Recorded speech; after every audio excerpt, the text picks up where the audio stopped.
Now, time to get up to speed with all the business news. Declan Curry is at the London Stock Exchange. Hi, Declan.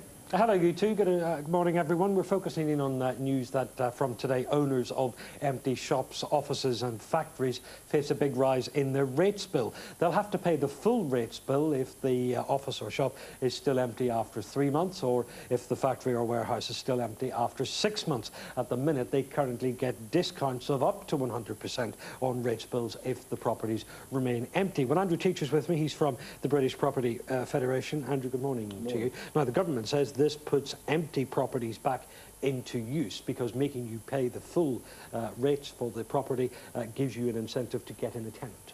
It says that, but actually this is a disastrous move that the government has brought in without any full consultation of the property industry. There is no evidence to suggest what the government is saying is true, and it just doesn't make any basic economic sense to suggest that levying a £3 billion tax burden on industry over the next 3 years will magically conjure up tenants in areas where there is a decline in the market and where there just simply isn't a demand for property.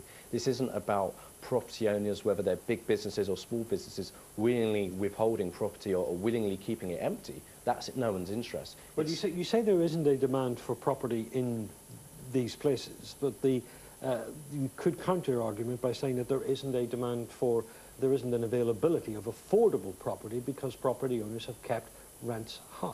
I don't think that's true. I mean, there is no evidence to suggest that. I mean, if there wasn't empty property, then there wouldn't be that demand. But the fact is that you can't speak about this in a blanket fashion because different areas of the country are going to have different market makeups and different levels of demand.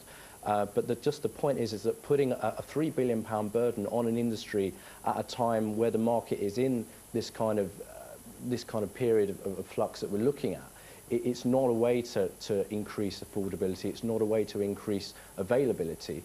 The extra rates, the cost will be simply passed on to tenants eventually, and it will reduce supply. But it is true in good times, it is true, is it not, that property owners would rather leave a property empty than cut the rents that they charge for it because they know that someone eventually will come along and pay that higher rent if it's been left empty. No, there's no evidence to prove that at all, and we're seeing at the minute that there is no economic benefit for a developer or an owner, however big, to actually hold on to a property. And what the British Property Federation is hearing from smaller businesses and owners that perhaps own 1 or 2 shops around the country is that they face financial ruin as a result of this, because if they've got a couple of shops that are filled and a couple that are empty and a couple of offices that are filled and maybe 1 or 2 that's empty, the increased tax burden of paying rates on the empty property will totally wipe out what they're going to get on rent from the others. And actually that's going to leave a lot of people that have invested in shops or offices to fund their pensions and to fund their retirement.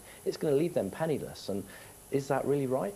OK, we will leave it there. Andrew Teacher from the British Property Federation, thanks for joining us here at the Stock Exchange. Shares this morning 45 higher, 57.47. OK, Declan, good to hear from you. Thanks very much. Now let's turn to our main headlines here this morning.